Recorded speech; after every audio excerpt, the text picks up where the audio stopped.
तो क्या आपके साथ भी ऐसा हुआ है कि आप जिसको सबसे ज़्यादा प्यार करते हो, सबसे ज़्यादा केयर करते हो, उसकी आप प्रायोरिटी लिस्ट में रहना चाहते हो, बट वही आपसे दूर रहता है, आपको इग्नोर करता है, आपसे वो बात नहीं करता, आपको मतलब एकदम लाइटली लेता है, आपको खोने से नहीं डरता। तो अगर आपके साथ भी ऐसा हो रहा है ना, तो ये वीडियो ज़रूर देखना। मैं आपको इसमें कुछ चीज़ें बताऊँगी, जिसको अगर आप अपनी लाइफ में ऐड करोगे ना, तो आपकी लाइफ चेंज हो जाएगी और उसकी आप प्रायोरिटी लिस्ट में पहुँच जाओगे, ठीक है? तो चलिए वीडियो स्टार्ट करते हैं। देखो, सबसे पहले तो किसी के ऊपर इमोशनली ज़्यादा डिपेंड ना रहो। जैसे कि आप किसी के ऊपर इतना ज़्यादा डिपेंड हो जाते हो, इतना ज़्यादा डिपेंड हो जाते हो कि मतलब अगर उसने आपसे बात नहीं की तो आपका पूरा दिन खराब हो गया। उसके एक मैसेज का आप वेट कर रहे हो पूरे-पूरे दिन। मतलब आपको अपनी पूरा दिन आप निकाल दे रहे हो सिर्फ़ एक मैसेज के लिए। आप उसकी मतलब एकदम से प्रायोरिटी बनना चाहते हो, आप चाहते हो कि हर टाइम वो आपके लिए अवेलेबल रहे। तो ये नहीं हो सकता। देखो, आपको यही चीज़ नहीं करनी है। आप उसे ऐसा फ़ील ही ना होने दो कि आप उसके एकदम से पीछे पड़े हो हाथ धो के। अगर आप उसे ऐसे फ़ील करा दोगे तो देखो, इंसान की ये नीयत होती है कि वो ना जो चीज़ आसानी से मिलती है ना, वो उसकी केयर नहीं करता, कदर नहीं करता। उसको उसकी इम्पोर्टेंस पता ही नहीं होती। इसलिए खुद के अंदर इतने चेंजेस लाओ कि उसको आपकी इम्पोर्टेंस पता चले। तो देखो, किसी के ऊपर बहुत ज़्यादा इमोशनली डिपेंड मत हो। अपने इमोशंस को अपने हाथ में रखो, अपने कंट्रोल में रखो। किसी के ऊपर ज़्यादा डिपेंड होने की कोई ज़रूरत नहीं है, ठीक है? एंड उसके बाद है साइलेंस को समझो। देखो, आपको हर चीज़ बताने की ज़रूरत नहीं है कि आप हर चीज़ किसी को बता रहे हो, हर चीज़ में आपको खुद को बताना है कि मैं ऐसा नहीं हूँ, मैं गलत नहीं हूँ, मैं सही हूँ, या कुछ भी। आपको कभी-कभी चुप हो जाना चाहिए। हर बार अगर आप किसी को समझाने की कोशिश करोगे ना, तो भी आपकी वो कदर नहीं करेगा।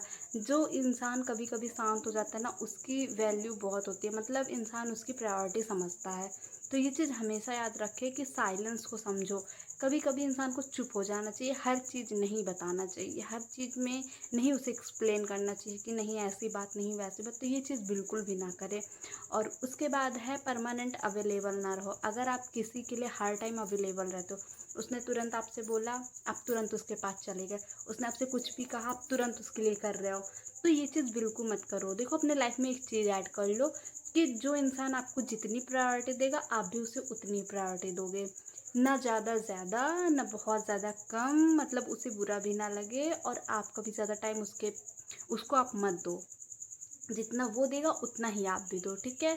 और उसके बाद अपने लाइफ का एक गोल बनाओ। देखो, अगर आपके पास कोई काम नहीं रहेगा ना, तो ज़ाहिर-सी बात है कि आप किसी न किसी इंसान की आपको ज़रूरत पड़ती रहेगी। और जिस इंसान के लाइफ में कोई गोल होता है ना, इसको एक एग्ज़ाम्पल के तौर पे समझेंगे। जैसे कि कोई गाँव की आंटियाँ ले लो, बुढ़िया लोग जो रहती हैं ना गाँव की, उनके पास ना कोई काम नहीं रहता, तो वो हर टाइम किसी न किसी के घर में जाकर के फलकाना-ढिमकाना करती रहती हैं।